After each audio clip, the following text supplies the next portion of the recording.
Welcome guys sa channel ko, GoBro Kiro, at meron akong bagong washing machine. Ito bago. Yan. Pinagawa yung lugar kaya ganyan. Yan, Astron pala to, Astron. Binili ko lang sa Lazada. Link nasa description. Murang-mura lang bili ko dito, 12K lang. Mga ganun, 12, 13, makikita yung sale. Ito medyo mataas na yung lagay ko ng 10 centimeters. Hindi ko kasi sinukat. Pero ito, Astron. Marami tong kamodelo. Ipapakita ko lang. Iba-ibang brand. Papakita ko yung picture. Kasi generic to. So, ito yung box niya. Yung specs. 12 kilos na to. Ayan, murang-mura nga siya. 12 kilos na yung capacity niya. Pero hindi lahat ng settings ay pwedeng maging 12 kilos. Basahin niyo yung manual. Pero gagawa ko naman din ng guide. Yun. 12 kilos nga. Napakalaki niya. Tapos yung pagbili ko dito ay nung binili ko to, top load to. Top load siya sa Lazada, pero pag dumating sa inyo, front load pala. So, hindi na ako nagreklamo kasi yun naman yung model niya talaga na naka-display, na nakalagay sa Lazada, pero iba yung picture.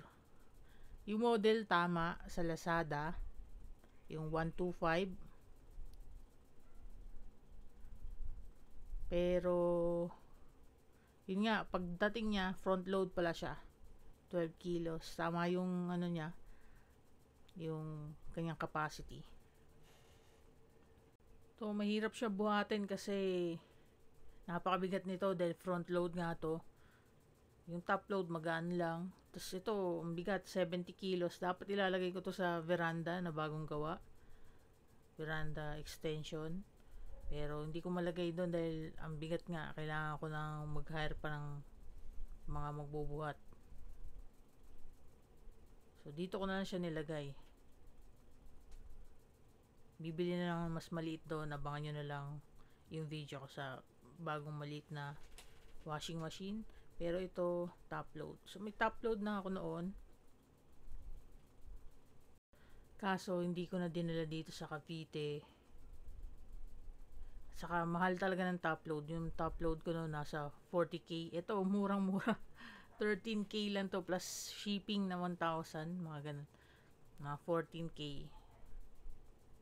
Dahil malayo nga.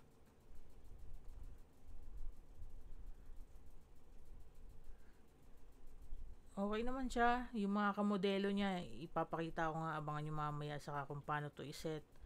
Baka masira nyo kasi gamitin nyo agad. So, kailangan i-voice over ko na. Pero ito yung araw na dumating tong washing machine na to. Kailangan tanggalin tong apat na to. Ayan, baka paandarin nyo na. Hindi nyo pa tinatanggal yan. Kasi ngayon nga, may front load na ako dati at bumili lang ako ng mura. At ito nga yung construction sa amin. Ayan, hindi pa kasi tapos. Bumili ako ng washing machine. At bumili rin ako nito. Pero binili ko yung dual sa itong single. At gumamit din ako ng level. Yan, level. Pero hindi ko sinukat yung sa hose. Pero tignan natin kung masisira dahil sa ginawa ko na mas mataas ng 10 cm. Itong hose mas mababa dapat ng 10 cm.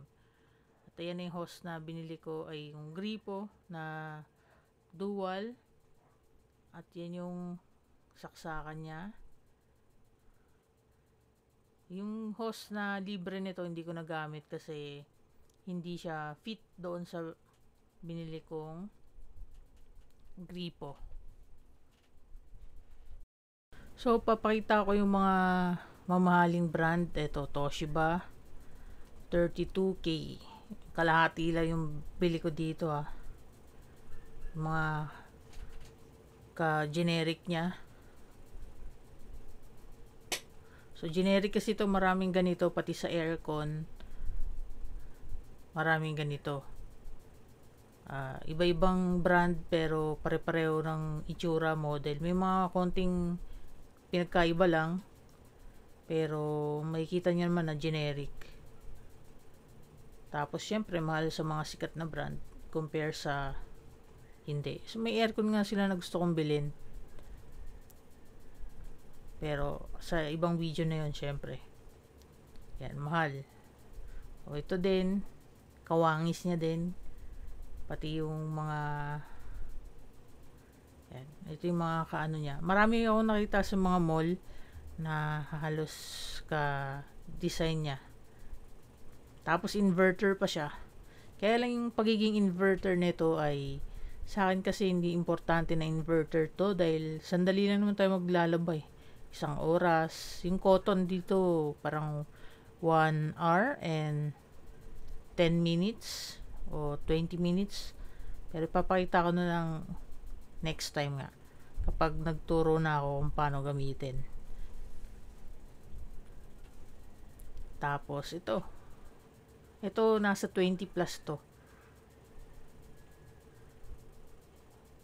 Inverter. Kahit yung design ng knob. Yan, kapareho. Tapos sa ibang mall, sa isang mall pa lang kasi to. Pumunta ako sa ibang mall.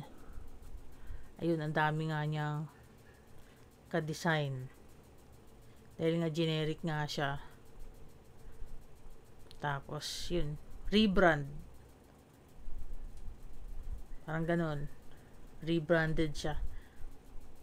Yung modelo na yun.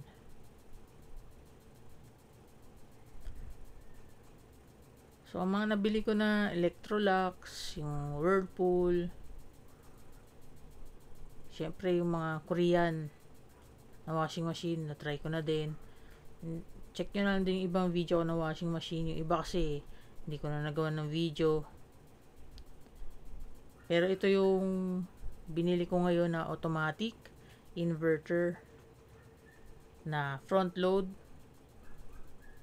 So, abangan nyo na lang. 2025 ko to binili kung kailan masisira. Yung last time na binili ko, 2017, 2018. Yan, sira na kaya bumili ako nito. Hindi naman totally sira pero may mga hindi na nagpa-function ng tama. Kaya binenta na. Pinakilo na lang. Ayun. Pinakilo na lang at ito ang pinalit ko. Pero isang manual ko okay pa. Okay pa naman siya. Ginagamit sa basahan ng mga aso. So, like, comment, share, subscribe. Hanggang sa muli na lang. Bye-bye.